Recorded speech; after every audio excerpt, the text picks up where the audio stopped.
Hello বন্ধুরা, আজকের ভিডিওতে আমরা অষ্টম শ্রেণীর দ্বিতীয় পর্যায়ক্রমিক মূল্যায়নের ভূগোলের যে ইম্পর্টেন্ট যে কোশ্চেনগুলো রয়েছে, আমরা যে পরীক্ষার সাজেশন একটা বানিয়েছি বই থেকে। তো তোমরা দেখো ভিডিওটা, আশা করি তোমাদের ভিডিওটি অনেক কাজে লাগবে। তো দেখো, আমরা কথা না বলে শুরু করি। প্রথমে আমরা মার্কস 1 এক নম্বরের কোশ্চেন থেকে আমরা দেখবো। এক নম্বর কোশ্চেন বলছে, কত ডিগ্রি অক্ষাংশ অশ্ব অক্ষাংশ নামে পরিচিত? 25 ডিগ্রি থেকে 35 ডিগ্রি উত্তর ও দক্ষিণ অক্ষাংশ। 2 নম্বর পয়েন্ট কি বলেছে, 4 o'clock রেইন কোন বৃষ্টিপাতকে বলা হয়? এখানে দেখো উত্তর হবে পরিচলন বৃষ্টিপাতকে। 3 নম্বর বলছে, কাকে সমুদ্রবায়ু ও স্থলবায়ু বৃহৎ সংস্করণ বলা হয়? মৌসুমী বায়ুকে। তো দেখো পরের কোশ্চেন বলছে, ভারতে প্রবাহিত স্থানীয় বায়ুর নাম কি? দেখ এখানে লু ও আন্ধি। ঠিক আছে। আচ্ছা দেখো পরের কোশ্চেন, কোন মেঘকে পেঁজা তুলোর মতো দেখতে হয়? সিরোকিউমুলাস মেঘকে পেঁজা তুলোর মতো দেখতে হয়। কোন মেঘকে বর্জ্য মেঘ বলা হয়? কিউমুলোনিম্বাসকে। সাধারণত মেঘের কণাগুলি ব্যাস কত হয়? 0.02 মিলিমিটার বা মিমি। দেখো পরের কোশ্চেন কি রয়েছে, ক্রান্তীয় ঘূর্ণবাদে পূর্ব চীন সাগরে কি নামে পরিচিত? টাইফুন নামে পরিচিত। 9 নম্বর কোশ্চেন কি রয়েছে, অ্যাড্রিয়াটিক সাগরে উপকূলীয় অঞ্চলে শীতল বায়ুর নাম কি? বোরো। কোন যন্ত্রের সাহায্যে বৃষ্টিপাত মাপা? এটা তোমরা আগেও জেনেছো, এখনো সেই একই কোশ্চেনের উত্তর রয়েছে, রেনগজ। দেখো পরের কোশ্চেন হচ্ছে সিল্ড। সিল্ড কি জলকণা ও তুষারকণার আংশিক মিশ্রিত রূপকে বলা হয় সিল্ড। দেখো পরে 12 নম্বর কোশ্চেন কি বলেছে, উত্তর আমেরিকার প্রধান নদী কি কি? Mississippi, Missouri. 13 নম্বর কোশ্চেন হচ্ছে, কার্ডিলেরা শব্দের অর্থ কি? শৃঙ্খল। পৃথিবীর বৃহত্তম মিষ্টি জলের হ্রদ কোনটি? সুপরিয় হ্রদ। পৃথিবীর রবার রাজধানী কোনটি? অ্যাক্রান। আচ্ছা পরের কোশ্চেন দেখো, পৃথিবীর শ্রেষ্ঠ ময়দা উৎপাদনের কেন্দ্র কোনটি? বাফেলো। মার্কিন যুক্তরাষ্ট্রের বৃহত্তম আকরিক লোহা খনির নাম কি? ঠিক আছে, এখানে হবে মিসৌরি। ময়কা দন্তসাকার হচ্ছে সরি মেসাবি ময়কা দন্তসাকার বসে মেসাবি। পৃথিবীর বৃহত্তম নিকেল খনির নাম কি? সাডবেরি। পরের কোশ্চেন দেখো, সিল্ক কথার অর্থ কি? শক্ত শক্ত পাথুরে তরঙ্গিক প্রাচীন ভূখণ্ড। বৃহৎ মোটর গাড়ি নির্মাণ কেন্দ্রের নাম কি? ড্রেট এট। ডয়াফলেকার ট অন্তস্থেকার ট। তার বলছে, পম্পাস অঞ্চলে পশুচারণ ক্ষেত্রে কি কি বলা হয়? পশুচারণ ক্ষেত্রকে যে স্থানে পশুচারণ করা হয় বা পশুপালন করা হয় সেই ক্ষেত্রের নামটা কি আছে? এস্টেনসিয়া। পরে কোশ্চেন দেখো, পৃথিবীর বৃহত্তম চিরহরিৎ অরণ্য কোনটি? সেলভা অরণ্য। একে আবার পৃথিবীর ফুসফুসও বলা হয়। দক্ষিণ আমেরিকার উচ্চতম পর্বত শৃঙ্খলের নাম কি? আন্দিজ পর্বত এবং অ্যাকনকাগুয়া। 24 নম্বর কোশ্চেন হচ্ছে, রকি পার্বত্য অঞ্চলের উষ্ণ বায়ুর নাম কি? চিকুন না, চিনুক। দেখো পরের কোশ্চেন কি বলেছে, দক্ষিণ আমেরিকা কোন শহরকে কে চিরবসন্তের শহর বলা হয়? কুইটোকে। কোন নদীর প্রবাহে পথে গ্র্যান্ড ক্যানিয়ন সৃষ্টি হয়েছে? কলোরাডো নদী। গুড়ি গুড়ি বৃষ্টিপাতের ব্যাস কত মিমি হয়? কত মিমি কম হয়? 0.5 মিমি কম হয়। যে তাপমাত্রা বায়ু সম্পৃক্ত হয় তাকে কি বলা হয়? শিশিরাঙ্ক। পরে কোশ্চেন দেখো, একটি অধক্ষেপণ উদাহরণ দাও। একটি অধক্ষেপণের উদাহরণ দাও। তুষারপাত। আচ্ছা পরে দেখো, আমরা এখানেও 1 নম্বর কোশ্চেন রেখে দিয়েছি, এরপর শূন্যস্থান রয়েছে। শূন্যস্থানগুলো দেখো, বাম্পি ক্লাউড কার ড্যাশ মেঘকে বলা হয়? স্ট্র্যাটোকিউমুলাসকে। ড্যাশ নদীর উপর বিশ্বের বৃহত্তম নদী উপত্যকা পরিকল্পনা গড়ে ওঠে? টেনিস নদীর। আচ্ছা পরেরটা দেখো, পৃথিবীর মোট ড্যাশটি সিল্ড রয়েছে? 11টি সিল্ড রয়েছে। এরপর দেখো, এখনো 1 নম্বর কোশ্চেন রয়েছে, সত্য মিথ্যা বা ঠিক ভুল যেটাকে আমরা বলে থাকি। আমাজন নদীর উত্তর দিকে গয়না উপভূমি অবস্থিত, এটা সত্য। কাঠ উত্তোলন কানাডা শিল্পের প্রথম, এটা মিথ্যা। কাঠ উত্তোলন নয়, কানাডানের কাগজ উত্তোলনের জন্য কানাডার শিল্প প্রথম। পৃথিবীর শ্রেষ্ঠ গম রপ্তানিকারক দেশ হলো আর্জেন্টিনা, এটা সত্য বা ঠিক। দেখো বন্ধুরা, এই কোশ্চেনগুলো অনেক বই থেকে এভাবে সাজেশনভাবে তোলা হয়েছে, আশা করি তোমার কোশ্চেনগুলো অনেক কাজে লাগবে। তো তাই বলছি, ভালো করে একটু পড়ো, কোশ্চেনগুলো দেখো, কোনো কোশ্চেন অসুবিধা হলে আমাকে অবশ্যই কমেন্টের মাধ্যমে জিজ্ঞাসা করো, আমি অবশ্যই উত্তর দেবো। দেখো পরের কোশ্চেন হচ্ছে 2 নাম্বারের, মার্কস 2। পরের কোশ্চেনে একটা কোশ্চেনের মান হচ্ছে 2। প্রথম কোশ্চেন দেখো, কোন বায়ুকে বাণিজ্যিক বায়ু বলা হয়? আয়ন বায়ুকে বাণিজ্যিক বায়ু বলা হয়, এটা এক কথায় বলে দেবে যদি 1 নম্বরের কোশ্চেন পড়ে। যদি 2 নম্বরে পড়ে একটু বড় করে বলতে হবে। এরপরে বলবে, আয়ন বায়ুকে বাণিজ্যিক বায়ু বলা হয়। আয়ন বায়ু ইংরেজির নাম হলো ট্রেড উইন্ড, যার অক্ষারিক অর্থ হলো বাণিজ্যিক বায়ু। আগেকার দিনে পালতোলা জাহাজে আয়নবায়ুর সাহায্যে নির্দিষ্ট গতিপথে বাণিজ্যিক সামগ্রী নিয়ে চলাচল করত। তাই এই বায়ুর অপর নাম হচ্ছে বাণিজ্যিক বায়ু। আশা করি কি কারণে বুঝতে পেরেছো যে আগেকার দিনে যে পালতোলা জাহাজ ছিল সেই যে হাওয়ায় যে গতিপথ যে যাতায়াত করত, সেই গতিপথের যে হাওয়ার দ্বারাই এটা যাতায়াত করত, সেই কারণে সেই বায়ুটাকেই বলা হচ্ছে বাণিজ্যিক বায়ু। আচ্ছা, পরে কোশ্চেন দেখো, পঞ্চহ্রদ বলতে কি বোঝো? সুপরিয়, মিশিগান, হুরন, ইরি, অন্টারিও এই 5টি হ্রদকে পঞ্চহ্রদ বলা হয়। আচ্ছা, পরে দেখো, পৃথিবীর রুটির ঝুড়ি কাকে বলা হয় এবং কেন?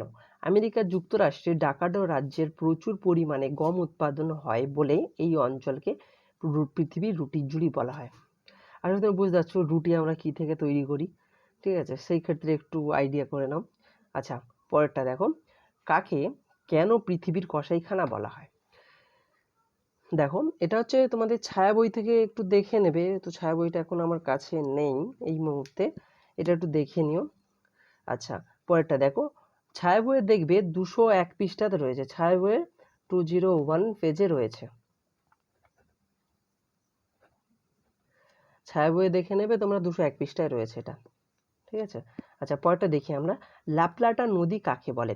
এটা দেখবে আমাদের টেক্সট বইয়ের 99 পৃষ্ঠায় আছে। দেখো, আমরা টেক্সট বইয়ের 99 নম্বর পৃষ্ঠা খুলে নিয়েছি ভূগোলের, একটু ওপরের দিকে আসলে দেখতে পাবে এই যে লাপ্লাটা নদী। আমরা তাহলে এখানে লিখবো কোথা থেকে? ঠিক আছে, প্রশ্ন আসতেই পারে, তা লিখবে এখান থেকে, পারনা, প্যারাগুয়ে ও উরুগুয়ে এই 3টি নদী মিলিত প্রবাহের একসাথে নাম হচ্ছে লা প্লাটা নদী। এইটুকু লিখে দিলেই তোমাদের হবে, এইটুকু। তারপর কোশ্চেন দেখো, বৃষ্টির ছায়া অঞ্চল বলতে কি বোঝো? দেখো, আমি টেক্সট বইটা বলে দিচ্ছি, অথচ আমি ছায়ার যে কত নম্বর পেজ আছে আমি বলে দিচ্ছি। আমার কাছে আজকে ছায়ার সহায়িকাটা নেই, তো আমি সেই কারণে তোমাকে বলতে পারছি না। দেখো, ছায়ার হচ্ছে 125 নম্বর পৃষ্ঠাতে তুমি খুঁজলে পেয়ে যাবে। আর আমি টেক্সট বইটা দেখিয়ে দিচ্ছি, টেক্সট বই দেখবে তোমরা 47 নম্বর পৃষ্ঠায় আছে। দেখো, আমরা টেক্সট বই 47 নম্বর পৃষ্ঠা খুলে নিচ্ছি, সামান্য একটু ওপরের দিকে আসলে তুমি দেখতে পাবে এই যে বৃষ্টির ছায়া অঞ্চল। তো আমরা এখানে এই যে বৃষ্টির ছায়া অঞ্চল আমরা লিখবো এখানে কোথা থেকে? এখান থেকে লিখবো, প্রতিবাদ ঢালে প্রচুর বৃষ্টিপাত ঘটানোর পর বায়ু যখন পর্বত অনুবাদ ঢালে পৌঁছায় তখন সেই বায়ু জল বাষ্পে পরিমাণ যথেষ্ট কমে যায়। যে বায়ু যখন পৌঁছায় তখন বায়ুতে জলীয় বাষ্পের পরিমাণটা কমে যায়। এছাড়া বায়ু যত নিচের দিকে ঢালে উষ্ণতর স্থানে নামতে শুরু করে তখন বায়ুর উষ্ণতা তত বাড়তে থাকে। তাহলে কি বুঝলে? উঠলে কমতে থাকে আর নামলে বাড়তে থাকে। ফলে বায়ুর জলীয় বাষ্প ধারণের ক্ষমতা বৃদ্ধি পাওয়ায় বায়ু অসম্পৃক্ত হয়ে পড়ে। এই কারণে অনুবাদ ঢাল ও প্রতিবাদ ঢালে অপেক্ষিত বৃষ্টিপাত খুব কম হয়। তাই এই পর্বতকে অনুবাদ ঢাল তাহলে বৃষ্টির ছায়া অঞ্চল নামে পরিচিত। তাহলে বুঝতে পেরেছো? এই এখান থেকে এতটুকু দিলে হবে, যে প্রতিবাদ ঢাল থেকে এতটা দিলে আমাদের হয়ে যাবে। পরের কোশ্চেন দেখো, গুড়ি গুড়ি বৃষ্টিপাত বা সমবর্ষণ রেখা কাকে বলে? দেখো, এখানেও আমি বলছি তোমাদের টেক্সট বইটা আমি দেখিয়ে দিচ্ছি, ছায়া বই তোমার যদি টেক্সট বই যদি সমস্যা হয়ে থাকে তাহলে ছায়া বই করে নিও। 126 নম্বর পৃষ্ঠাতে খুললে তুমি পেয়ে যাবে গুড়ি গুড়ি বৃষ্টির সমবর্ষণ। ছায়া বইয়ের 126 নম্বর পৃষ্ঠার সহায়িকাতে ভূগোলের 2024 সালে যদি সহায়িকা হয় তাহলে ছায়াতে পেয়ে যাবে। আর আমি টেক্সট বইটা দেখে দিচ্ছি, টেক্সট বই দেখবে 49 পেজ নম্বরে রয়েছে। দেখো, যদি মনে এক কথায় লিখে দেবে তো এখান থেকে লিখে দেবে। দেখো, গুড়গুড়ি বৃষ্টিপাত খুব ছোট জলকণা 0.5 মিমির এর কম ব্যাসযুক্ত ভূপৃষ্ঠে ঝরে পড়লে তাকে গুড়ি গুড়ি বৃষ্টি বলে। দেখো, এইটুকুই। দেখো বন্ধুরা, আপেক্ষিক আর্দ্রতা যেটা কোশ্চেনটা রয়েছে ওটা আমি ছায়া থেকে দেখেছি যে একটু ভালোভাবে দেয়া আছে, যে জায়গায় যে কারণে আমি টেক্সট বই থেকে দেয়া হয়নি। তো তোমরা এটা ছায়া থেকে করে নাও, ছায়া দেখবে 2024 সালে 122 নম্বর পেজে রয়েছে। আচ্ছা, পরের কোশ্চেন দেখো, গ্র্যান্ড ক্যানিয়ন। গ্র্যান্ড ক্যানিয়ন কি? এটা টেক্সট বই রয়েছে, ছায়া রয়েছে। আমি টেক্সট বইটা প্রথমে দেখিয়ে দিচ্ছি। দেখো, 84 নম্বর পৃষ্ঠা আছে, পেজ নম্বর খুলে নাও। দেখো, আমি 84 নম্বর পৃষ্ঠা খুলে নিয়েছি, একটু সামান্য উপরের দিকে গেলে দেখতে হবে এই যে গ্র্যান্ড ক্যানিয়ন, এইটুকু আমরা লিখে দেবো। কলোরাডো নদীর সুদীর্ঘ পথে মরুভূমি অঞ্চলের ওপর দিয়ে প্রবাহিত হয়েছে। সাধারণত মরু অঞ্চলে নদী নিচের দিকে বেশি ক্ষয় করে, তাই নদী উপত্যকা খুব গভীর হয়। এই কলোরাডো নদীর সূক্ষ্ম প্রবাহ পথেই সুগভীর গিরিখাত গ্র্যান্ড ক্যানিয়ন সৃষ্টি হয়েছে। এই দৈর্ঘ্য প্রস্থ প্রায় 446 কিলোমিটার। কোনো রকম অংশের এর গভীরতা 1600 মিটারও বেশি হয়। দেখো আমরা এইটুকু লিখে দিলে আমাদের গ্র্যান্ড ক্যানিয়ন হয়ে যাচ্ছে, এটুকু তোমরা লিখে দেবে। আর যদি মনে হয় টেক্সট বই থেকে হচ্ছে না, তাহলে তোমরা দেখে নেবে ছায়া, 2024 সালের ছায়া 208 মানে 208 নম্বর পৃষ্ঠাতে রয়েছে, তোমরা এটা চেক করে নাও। কিছু অসুবিধা হলে আমাকে অবশ্যই কমেন্ট করবে তোমরা, আমি অবশ্যই উত্তর দেওয়ার চেষ্টা করব। দেখো পরের কোশ্চেনটা কি বলেছে, কিউমুলোনিম্বাস মেঘ সম্পর্কে লেখো। দেখো এখানে টেক্সট বইয়ের পেজ নম্বর দিয়ে রেখেছি 85 পেজ, এবং ছায়ারও পেজ নম্বর দিয়ে রেখেছি। এটা কিন্তু 2024 সালে ছায়া, আমি কিন্তু বারবার বলে দিচ্ছি 2024 সালে যদি তোমাদের ছায়া হয়ে থাকে তাহলে 113 নম্বর পৃষ্ঠায় কিউমুলোনিম্বাস মেঘের সম্পর্কে তুমি পেয়ে যাবে। আর যদি মনে হয় যে ওর থেকে না করবো, আমি টেক্সট বই থেকে করবো, তাহলে 85 নম্বর পেজে পেয়ে যাবে টেক্সট বই। সরি, ওটা টেক্সট বই আছে, একটু দেখে নেবে 44 নম্বর পেজে, টেক্সট বই হচ্ছে 44 নম্বর পেজে আছে। দেখো আমি টেক্সট বই 44 নম্বর পৃষ্ঠা খুলে নিচ্ছি, একটু সামান্য উপরের দিকে আসলে দেখতে পাবে একদম লাস্ট পয়েন্ট একদম রয়েছে কিউমুলোনিম্বাস। ঠিক আছে, এটুকু লিখবো আমরা, কোথা থেকে কতটা লিখবো দেখে নাও। অনেকটা গম্বুজের মতো দেখতে এই মেঘ সাদা, ধূসর ও কালো রঙের হয়। সাধারণত ভূপৃষ্ঠের সংলগ্ন বায়ুস্তর থেকে প্রায় 12,000 ফুট পর্যন্ত এই মেঘের উলম্ব বিস্তার করতে দেখা যায়। অপরদিকে চ্যাপ্টা ও তলদেশে প্রায় সমতল। কিউমুলোনিম্বাস মেঘ বজ্রপাত সহ ভীষণ ঝড় বৃষ্টি হয়। এই রকম অনেক মেঘকে বজ্রমেঘও বলা হয়। তাহলে আমরা এইটুকুও দিতে পারি, সরি, হ্যাঁ এটুকু দিয়ে দিলে আমাদের হয়ে যাবে। ঠিক আছে, হ্যাঁ ওটুকু, না না তোমরা, হ্যাঁ এটুকু দিলে হয়ে যাবে। তোমার যদি মনে হয় এটাও দিয়ে দিতে পারি, এটা উদাহরণ টাইপের রয়েছে। তাই এই মেঘের আরেক নাম হচ্ছে বর্জ্যমেঘ। তাই অনেক সময় এই মেঘ থেকে শিলাবৃষ্টিও হয়। তাহলে কোন মেঘ থেকে, যদি এখানে কোশ্চেন আছে যদি কোন মেঘকে বর্জ্যমেঘ বলা হয় বা কোন মেঘ থেকে শিলাবৃষ্টি হয়, তাহলে আমাদের কোশ্চেন মনে রাখবে কিউমুলোনিম্বাস থেকে। দেখো পরের কোশ্চেন কি রয়েছে, দক্ষিণ আমেরিকার নদ নদীর বৈশিষ্ট্য। দেখো আমাদের টেক্সট বই আছে 99 নম্বর পৃষ্ঠা। যদি মনে করো যে টেক্সট বই থেকে পড়বো না, আমি সহায়িকা থেকে পড়বো, তাহলে 2024 সালের সহায়িকা ছায়া, তার দেখবে তুমি 230 নম্বর পৃষ্ঠাতে রয়েছে।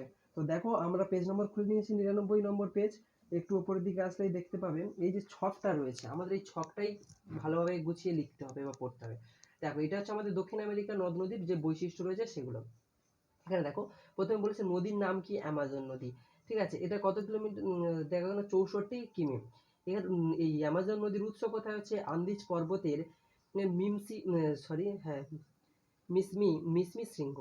এর মোহনা কোথায়, উত্তর আটলান্টিক মহাসাগর। এর উপনদী কি কি আছে, জুরুয়া, পুরুষ, জিঙ্গু, মাদিরা। বৈশিষ্ট্য কি আছে, দৈর্ঘ্যের বিচার আমাজনে নদীর পৃথিবীর এর দ্বিতীয় দীর্ঘতম নদী। নদী আবহবিকারে আয়তন এবং জলপ্রপাতের দিক থেকে পৃথিবীর বৃহত্তম। দেখো 2 নম্বর কি লিখবে, অরিনোকো নদী 2140 কিমি। তাহলে এখানে এই নদীর উৎস কোথায় হয়েছে, ওরিয়ানো নদী, গায়ানা গায়ানা গায়ানা উচ্চভূমি পামির পর্বত। এর মোহনা কোথায়, আটলান্টিক মহাসাগর। উপনদী কোথায়, ক্যারোনি, মেতা, জোপুরে। এবারে এর বৈশিষ্ট্য, এগুলো কিন্তু সব ভাগ ভাগ করে লিখবে। পরে দেখো এখানে কি বলেছে, অরিনোকো নদীর ওপরে সৃষ্টি অ্যাঞ্জেল জলপ্রপাত পৃথিবীর উচ্চতম জলপ্রপাত। এর উচ্চতা প্রায় 900 মিটার। তোমরা এটা একটু কিন্তু গুছিয়ে লিখবে, মানে গুছিয়ে বলতে পয়েন্ট করে লিখবে। এখানে যেরকম ছক আছে এরকম ভাবে লিখবে না, এরকম ভাবে লিখলে হয়তো নাম্বার কেটে নিতে পারে। তাই ছক ভাবে লিখবে, প্রথমে লিখবে নদীর নাম লিখবে, তার নিচে উৎস লিখবে, তার নিচে মোহনা লিখবে, তার নিচে উপনদী লিখবে, তার নিচে বৈশিষ্ট্য লিখবে। লিখে সেম প্রসেসে ওরকম পরের পয়েন্ট করবে, করে আবার ওরকম ভাবে উৎস, নদী, মোহনা, বৈশিষ্ট্য এরকম ভাবে লিখবে। দেখো এবার আমরা 3 মার্কসের কোশ্চেন উত্তর দেখব। দেখো 1 নম্বর কোশ্চেন কি বলেছে, আমাজন নদীর মোহনা কোন কেন কোনো বদ্বীপ গড়ে উঠতে পারেনি। দেখো এটা আমাদের টেক্সট বইয়ের 100 নম্বর পেজে আছে, আমি 100 নম্বর পেজ খুলে নিয়েছি। তো তোমরা দেখতে পাচ্ছ এই যে পয়েন্টগুলো রয়েছে এগুলোই আমাদের দিতে হবে। দক্ষিণ আমেরিকায় অধিকাংশ নদী দীর্ঘতম, এর আয়তন বিশাল, তাই এখানে নদ নদী গড়ে উঠতে পারেনি। 2 নম্বর, নদীগুলির বৃষ্টির জল ও বরফ গলা জল পুষ্ট, তাই চিরপ্রাচীর। 3 নম্বর, অধিকাংশ নদী আন্দিজ পর্বত থেকে উৎপন্ন হয়েছে, তাই এখানে বদ্বীপ গড়ে উঠতে পারেনি। অরিনোকো নদী ছাড়া এখানে কোনো নদীর মোহনায় বদ্বীপের সৃষ্টি হয়নি। এবার বুঝতে পারলে এই 4টে পয়েন্ট আমাদের দিতে হবে, 4টে পয়েন্ট দিলে তবেই তুমি 3 নাম্বার পাবে। এখানে ভালো করে গুছিয়ে লিখবে। দেখো আমরা 41 নম্বর টেক্সট বইয়ের পেজ নম্বর খুলে নিয়েছি, একটু উপর দিকে আসলে দেখতে পাবে এখানে পার্থক্যটা কীভাবে করবো। এখানে দেখো, এখান থেকে প্রথমে আমরা লেখা স্টার্ট করব। কোনো অল্প পরিসরে, দেখো এখানে কোনো অল্প পরিসর জায়গায় বায়ুচাপ হঠাৎ করে কমে গেলে কেন্দ্রের নিম্নচাপ তৈরি হয় এবং বাইরের দিকে তুলনামূলক উচ্চচাপ থাকে। এই অবস্থায় উচ্চচাপ অঞ্চল থেকে বায়ুর ওই নিম্নচাপ কেন্দ্রে প্রবল গতিতে কুণ্ডল আকারে পাক খেতে খেতে ছুটে আসে, একেই বলা হচ্ছে ঘূর্ণবাত। ঠিক আছে, এবার এখানে প্রতি ঘূর্ণবাতটা এখান থেকে একটু বলে দেবে। তারপরে কোনো জায়গায় বায়ুর উচ্চতা হঠাৎ করে কমে গেলে বায়ুর চাপ বেড়ে যায়, তখন কোনো কেন্দ্রে এই উচ্চচাপ বাইরের দিকে সৃষ্টি হয় নিম্নচাপ। তখন এই অবস্থায় বায়ু কেন্দ্র থেকে বাইরে বেরিয়ে এসে যায়। যেহেতু এটি ঘূর্ণবাদের সম্পূর্ণ বিপরীত অবস্থায়, তাই এর নাম প্রতিঘূর্ণবাত। এরপর এখানে এরকমভাবে লিখবে, উত্তর গোলার্ধে এই বায়ু ঘড়ির কাঁটায় বিপরীত দিকে এবং দক্ষিণ গোলার্ধে ঘড়ির কাঁটা প্রবাহিত হয়। ঘূর্ণবাদের প্রভাবে গতিবেগ, দেখো এতদূর লিখলে, তারপরে এখান থেকে এটা এতদূর লিখবে। সাধারণত অক্ষাংশ প্রতিঘূর্ণবাদের সৃষ্টি হয়। আচ্ছা, তারপরে এরকমভাবে ঘূর্ণবাদের প্রভাবে বায়ুর গতিবেগ বাড়ে ঘন্টায় প্রায় 160 কিমি পর্যন্ত। ক্রান্তীয় নাতিশীতোষ্ণ অঞ্চলে ঘূর্ণবাত সৃষ্টি হতে দেখা যায়। ক্রান্তীয় অঞ্চলে ঘূর্ণবাতে বিধ্বংসী প্রকৃতির। এছাড়া প্রভাবে ভীষণ ঝড় বৃষ্টি হয়। নাতিশীতোষ্ণ ঘূর্ণবাদের ধসের ক্ষমতার তুলনায় অনেকটা কম এবং এর প্রভাবে দীর্ঘ সময় হালকা ঝিরঝির বৃষ্টি হয়। শোনো, এই যে দাঁড়িগুলো যেগুলো দেওয়া আছে, মানে যেখানে আমরা স্টপ করছি, সেখানে কিন্তু তোমাদের একটা করে পয়েন্ট হয়ে যাচ্ছে, আলাদাভাবে ঘুরে ঘুরে লিখবে। ঠিক আছে, যদি মনে করো একসাথে লিখে দিতে কোনো অসুবিধা নেই, তাও একটু ঘুরিয়ে লিখলে একটু গুছানো দেখতে ভালো লাগবে, এই আর কি। দেখো, এবার কি হচ্ছে, প্রতি ঘূর্ণবাদে বায়ুর গতিবেগ ঘূর্ণবাদের তুলনায় অনেকটা কম। প্রতি ঘূর্ণবাদ সাধারণত মেঘমুক্ত ও শুষ্ক রোদ ঝলমলে আবহাওয়া নির্দেশ করে। দেখো, আমরা এটুকু যদি একটু গুছিয়ে লিখতে পারি আমাদের হয়ে যাবে। তোমরা যদি মনে করো না আমরা এখানে করবো না, সহায়িকাতে করবো, সহায়িকাতে অবশ্যই তোমরা পেয়ে যাবে, ভালোভাবে দেখে করবে। পরবর্তী কোশ্চেন বলছে, মেঘ কিভাবে সৃষ্টি হয়। এটা তোমরা আমাদের টেক্সট বইয়ের 45 নম্বর পেজটা খুলে নাও, খুব সুন্দরভাবে দেওয়া আছে, দেখো ছবি সমেত। আমরা দেখো 45 নম্বর পেজটা খুলে নিয়েছি। তো একটু উপর দিকে আসলে দেখতে হবে, এই যে ছবিটা দেওয়া আমাদের, এই ছবিটা থেকে আমাদের বুঝে নিতে হবে, এই পাশে দেওয়া আছে। দেখো, এখানে লেখা আছে, তাপ প্রবাহে সমুদ্র, নদী, পুকুর জল উত্তপ্ত হয়ে বাষ্পে পরিণত হয়ে বায়ুতে মেশে। এছাড়া গাছপালা প্রবন্ধে প্রক্রিয়ার মাধ্যমে জলীয় বাষ্প বাতাসে মুক্ত হয়। এই জলীয় বাষ্পযুক্ত বায়ু সাধারণত বায়ু অপেক্ষা হালকা হয় এবং সহজে ওপরের দিকে উঠে প্রসারিত হয়। এই শীতল বায়ু সম্পর্কে এই জলীয় বাষ্পে বাতাসে তাড়াতাড়ি শীতল হয়। বায়ু যত শীতল হয় তত জলীয় বাষ্প ধারণ ক্ষমতা তত কমে যায়। ধীরে ধীরে এই আর্দ্র বায়ু তাপমাত্রা শিশিরাঙ্কে এসে পৌঁছায় এবং বায়ু সম্পৃক্ত হয়ে পড়ে। এই সম্পৃক্ত আরও শীতল হলে জলীয় বাষ্প বায়ুতে ভাসমান ধূলিকণা, লবণকণা, নানা ধরনের কঠিন কণাকে কেন্দ্র করে ঘনীভূত হয় ছোট ছোট জলকণায় পরিণত হয়। বাতাসে ভাসমান এই জলকণার নাম হলো মেঘ। সাধারণত মেঘের জলকণার ব্যাস প্রায় 0.02 মিমি। দেখো আমাদের এইটুকু।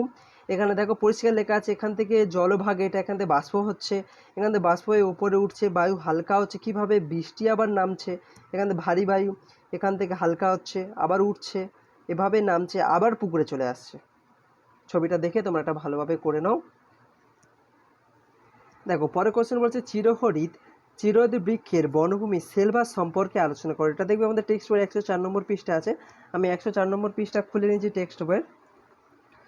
দেখো, আমাদের এই চিরহরিৎ সেলভা অরণ্য, এখানে দেখো তোমাদের ভালোভাবে বোঝাতে গেলে অনেকটা ভিডিও বড় হয়ে যাচ্ছে, তো সেই কারণে আমি তোমাদের বলে দিচ্ছি। প্রথমে এটা লিখে এখানে পয়েন্টগুলো, এই যে পয়েন্টগুলো রয়েছে, এই পয়েন্টগুলো একটু তোমাদের দিতে হবে মাস্ট। একটু ভালো করে একটু পড়ে নেবে ভালো করে। দেখো, এটা 104 নম্বর পৃষ্ঠায় আছে।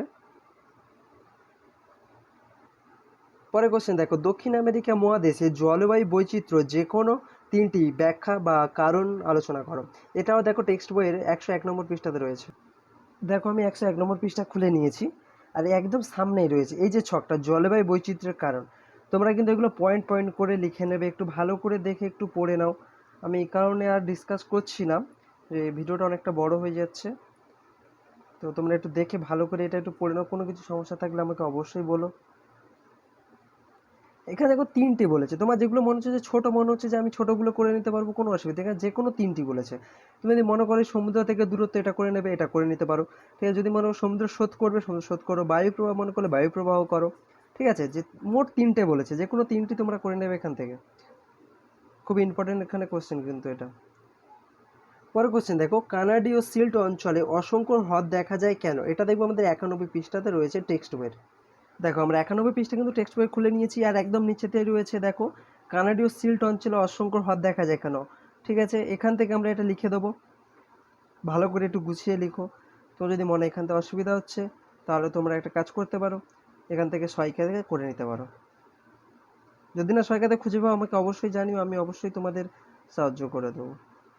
পরের কোশ্চেন দেখো, চিত্র সহ শৈলোৎক্ষেপের বৃষ্টিপাতের বর্ণনা করো। এটাও দেখবে আমাদের টেক্সট বইয়ের 47 নম্বর পৃষ্ঠাতে রয়েছে। দেখো আমরা 47 নম্বর পৃষ্ঠা খুলে নিয়েছি, একটু ওপরের দিকে উঠলে তুমি দেখতে পাবে এই যে শৈলোৎক্ষেপ বৃষ্টিপাত। ঠিক আছে, এখানে শৈলোৎক্ষেপ বৃষ্টিপাত, এখানে এই যে চিত্রটা রয়েছে এটা তোমাদের হালকা করে, মানে একদম নিখুঁতভাবে আঁকতে হবে এমন কোনো কথা নেই। ঠিক আছে, এখানে হালকার ওপর থেকে তুমি এঁকে দিলেও হবে। আর লেখা বলতে এখানে তুমি ছোট করে এখানে লিখে দেবে, এই পর্যন্ত লিখে দিলেও হবে। ঠিক আছে, এই যে এত দূর তোমাদের লিখে দিলে, এই এখান থেকে এতটা লিখবে, লিখে তারপরে এই যে ছবিটা আছে ছবিটা তুলে দেবে, দিলে তোমরা নাম্বার পেয়ে যাবে। এই যে শৈলোৎক্ষেপ বৃষ্টিপাত, দেখো এখানে টিকা আছে, দেখো অশ্ব অক্ষাংশ হ্রদ। ঠিক আছে, 31 নম্বর পৃষ্ঠা খুলে নেবে টেক্সট বইয়ের। দেখো আমি 31 নম্বর পৃষ্ঠা খুলে নিয়েছি।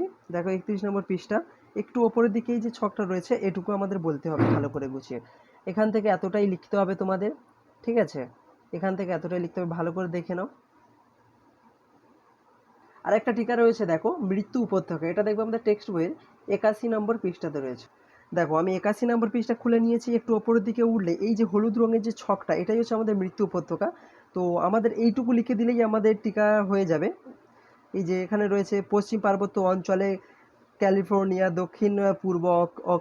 দক্ষিণ পূর্ব অংশে এই উপত্যকা সমুদ্রপৃষ্ঠে প্রায় 90 মিটার নিচু, তাই এই অঞ্চলে প্রায় প্রাপ্ত সামান্য জলের লবণতার এর বেশি, যেখানে এখন কোনো জীব বেঁচে থাকতে পারে না। এই গভীর উপত্যকা মৃত্যু উপত্যকা নামে পরিচিত। দেখো তোমাদের কিন্তু এখান থেকে এইটুকু একটু ভালোভাবে একটু গুছিয়ে তোমাদের লিখে নেবে। দেখো পরের কোশ্চেন কি বলেছে বলো তো, দেখাচ্ছে এখানে দেখো, পম্পাস অঞ্চলকে দক্ষিণ আমেরিকা শস্য ভাণ্ডার বলা হয় কেন? দেখবে এটা আমাদের 106 নম্বর পৃষ্ঠাতে রয়েছে। দেখো বন্ধুরা আমি 106 নম্বর পৃষ্ঠা খুলে নিচ্ছি, পম্পাস অঞ্চলকে শস্য ভাণ্ডার বলা হয় কেন। দেখো এখানে আমাদের কিন্তু 3টে পয়েন্ট অন্তত দিতে হবে, যেহেতু আমাদের 3 নম্বরের কোশ্চেন আছে। এই যে কৃষিকাজ, পশুপালন, খনিজ সম্পদের শিল্প। কৃষিকাজ বলতে দেখো এখানে যে কি কি ফসল উৎপন্ন হচ্ছে, কিভাবে ফসল উৎপন্ন হচ্ছে, এখানে শস্য ভাণ্ডারের উৎপাদন কি। পশুপালন ওখানে কিভাবে হচ্ছে, কি কারণে হচ্ছে, কোথায় হচ্ছে, কি রপ্তানি আমদানি হচ্ছে। আচ্ছা, খনিজ সম্পদ এখানে কি রয়েছে, কিভাবে শিল্প গড়ে উঠেছে, এইসব এই যে এর ভেতরে যেগুলো রয়েছে এগুলোই তোমরা পড়ে নিও, আমি আর ডিসকাস করছি না। তোমাদের যদি কিছু অসুবিধা হয়ে থাকে তাহলে আমাকে অবশ্যই তোমরা জানাবে। পরের কোশ্চেনে আমরা এগিয়ে যাব। দেখো এবারে আমাদের 5 মার্কসের কোশ্চেন, নিয়ত বায়ু কয় প্রকার ও কি কি? যে কোনো একটি নিয়ত বায়ু প্রবাহের বিবরণ দাও। দেখো এটা টেক্সট বই 34 নম্বর পৃষ্ঠায় 34 নম্বর পেজ আমি খুলে নিয়েছি। দেখো এই যে নিয়ত বায়ু যে আমাদের দেখতে পাচ্ছ তোমরা, এই যে ছক রয়েছে এখানের মধ্যে যে কোনো একটা ডিসকাস করতে বলেছে। নিয়ত বায়ু কয় প্রকার? 3 প্রকার, লিখে দেবে আয়ন বায়ু, পশ্চিম বায়ু, মেরু বায়ু। তাহলে এই 3টের মধ্যে যে কোনো একটা বায়ু ডিসকাস করতে বলেছে। আমি তাহলে এখান থেকে ডিসকাস করে নিতে পারবো, এখান থেকে এটুকু আমার লিখো না, এখান থেকে এই পয়েন্টটুকুটি আমাদের লিখতে হবে, এই এত দূর লিখে নিতে হবে। দেখো পরের কোশ্চেন বলছে, উত্তর আমেরিকা হ্রদ অঞ্চলে অর্থনৈতিক সমৃদ্ধির কারণগুলি লেখো। এটা দেখবে আমাদের টেক্সট বই 88 নম্বর পৃষ্ঠাতে রয়েছে। তো বৃষ্টিপাত কয় প্রকার ও কি কি পরিচালন বৃষ্টিপাত সম্পর্কে লেখো। দেখো বৃষ্টিপাত কয় প্রকার তোমরা এদিকে আসলে একটু দেখে নেবে, গুড়ি গুড়ি বৃষ্টি, শিলাবৃষ্টি, তুষারপাত বৃষ্টিপাত, আচ্ছা তার ঘূর্ণ বৃষ্টি, তারপরে বলেছে এইদিকে দেখো, ওটা তো দেখলে। এবার দেখো এখানে বলেছে তোমাদের যে পরিচালন বৃষ্টিপাত সম্পর্কে তোমার যেটা বলেছে লিখতে, তাহলে তুমি এখানে দেখে নাও। দেখো পরিচালন বৃষ্টিপাতে যে ব্যাখ্যা যেটা রয়েছে এখানে রয়েছে, তোমরা এখানে ভালো করে একটু দেখে নাও, এটুকু দিয়ে দিলে হবে। আর বৃষ্টিপাত কয় প্রকার শুধু শর্টকাটে লিখে দিলে হবে। কী কী বৃষ্টিপাত, যে শৈলোৎপাত বৃষ্টিপাত, ঘূর্ণ বৃষ্টিপাত, গুড়ি গুড়ি বৃষ্টি, যেটা যেটা তোমরা জানো আর কি লিখে দেবে। এরপর দেখো অ্যানাবেটিক ও ক্যাটাবেটিক বায়ু বলতে কি বোঝো, সমুদ্র বায়ু ও স্থলবায়ুর মধ্যে পার্থক্য। দেখো এটা 39-40 নম্বর পৃষ্ঠাতে রয়েছে। প্রথমে আমরা দেখি অ্যানাবেটিক ও ক্যাটাবেটিক, তাহলে এটা দেখবে তোমরা 40 নম্বর পৃষ্ঠাতে। এই দেখো এখানে পরিষ্কার করে লেখা আছে অ্যানাবেটিক ও ক্যাটাবেটিক। অ্যানাবেটিক কোথাতে লিখবো, এই যে দিনের বেলা সূর্য তাপের পর্বতের ঢালের ওপর দিয়ে বায়ু যে পরিমাণে উষ্ণ হয়, উপত্যকার মাঝখানে যে অংশ যতটা উষ্ণ হয় না, ফলে উষ্ণ ও হালকা বায়ুর পর্বত ঢালে বরাবর নিচ থেকে ওপরের দিকে উঠতে থাকে, এই বায়ু হলো উপত্যকা বায়ু, এর নাম হচ্ছে অ্যানাবেটিক। আর ক্যাটাবেটিক লিখবে আবার রাত্রিবেলা তাড়াতাড়ি তাপ বিকিরণ করে পর্বতের ঢাল উপস্থিতে শীতল হয়ে পড়ে এবং উচ্চচাপে ভারী পর্বতের ঢাল বরাবর উপর থেকে নিচের দিকে নামতে শুরু করে, এই পর্বতের অবস্থানকে বায়ুকে বলা হচ্ছে ক্যাটাবেটিক। তাহলে প্রথমে আমরা দেখে নিলাম অ্যানাবেটিক ও ক্যাটাবেটিক। এবার আমরা দেখব যে সমুদ্রবায়ু ও স্থলবায়ু কাকে বলে। এবার দেখো আমাদের এখানে আসলে দেখতে পাবে এই যে পয়েন্টটা রয়েছে সমুদ্রবায়ু স্থলবায়ু বিশেষত, বা সরি এখানে পার্থক্য লিখতে বলেছে, তো পার্থক্য লিখলে তুমি এখানে দেখতে হবে যে স্থলবায়ু আর এই যে সমুদ্রবায়ু।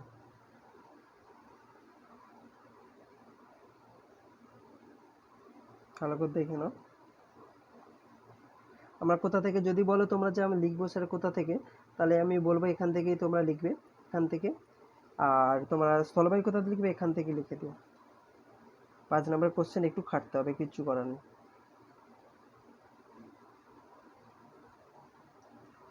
তারপর কোশ্চেন কি বলছে, চিত্রসহ পৃথিবীর বায়ুর চাপে এলগুলি চলনগুলির সৃষ্টির কারণগুলি ব্যাখ্যা করো। আমাদের কোশ্চেন ছিল চিত্রসহ পৃথিবীর বায়ুর চাপ বলয়গুলি সৃষ্টির কারণগুলো ব্যাখ্যা করো। দেখো তো 30 নম্বর পৃষ্ঠাতে তোমরা পেয়ে যাবে একদম ফার্স্ট যে বায়ুর চাপ বলয়, বায়ু প্রবাহ বা বায়ুর চাপ বলয় যেটা রয়েছে, ওখানে একদম এই যে পয়েন্টগুলো রয়েছে, এই যে পয়েন্টগুলো নিরক্ষীয় অঞ্চল, তারপর তোমার এই যে ছবিগুলো রয়েছে নিরক্ষীয় শান্ত বলয়, ঠিক আছে, মকরীয় কর্কটীয়, এই যে এই যে পয়েন্টগুলো রয়েছে এগুলোই আমাদের দিতে হবে। আর ছবিগুলো এই যে পাশে দেয়া আছে একদম তোমরা দেখতে পাচ্ছ, এই ছবিগুলোই তোমাদের দিতে হবে